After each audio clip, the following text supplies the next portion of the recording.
The news day continues here on One News Now. I'm Diego Castro, bringing you the biggest headlines from around the world. Several countries protest China's new 10-line map. China released the map earlier this week. It features a broader geographical area and had a line with 10 dashes that cuts into exclusive economic zones of Vietnam, the Philippines, Malaysia, Brunei, and Indonesia, and includes Taiwan.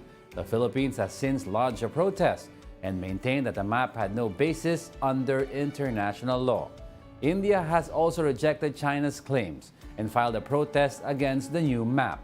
Meanwhile, Taiwan again denied that it is a part of China and reiterated their sovereignty.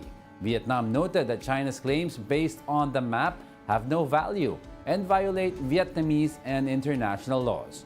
While Malaysia, whose Prime Minister Anwar Ibrahim recently met with the Chinese foreign minister, maintained that China's map has no binding authority over it. Chinese President Xi Jinping is likely to skip the summit of G20 leaders in India next week. Two Indian officials said Chinese Premier Li Qiang is expected to represent Beijing at the summit in New Delhi on September 9. The development would eliminate chances of Xi meeting with U.S. President Joe Biden at the summit. According to some analysts, Xi's absence signals China's reluctance to confer influence on its southern neighbor. Mumbai boasts one of the fastest-growing major economies, as that of China slows down. The United Nations condemns the ongoing coup attempt in Gabon. Military officers staged a coup on Wednesday after Gabonese President Ali Bongo secured his third term. The president and his son are now under house arrest. The UN has since called for restraint and respect to the rule of law and human rights. They also called on the Gabonese military to guarantee safety of the Bongo family. Meanwhile, over in Niger, the ruling junta has ordered police to expel France's ambassador. Coup leaders have already ordered the French envoy to leave Niamey last Friday. The visas of French ambassador to Niamey and his family have been cancelled, while security forces wait outside the embassy, searching all leaving vehicles. We'll be back with more stories after the break. Keep it here on One News.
You're still watching One News Now World. I'm Diego Castro.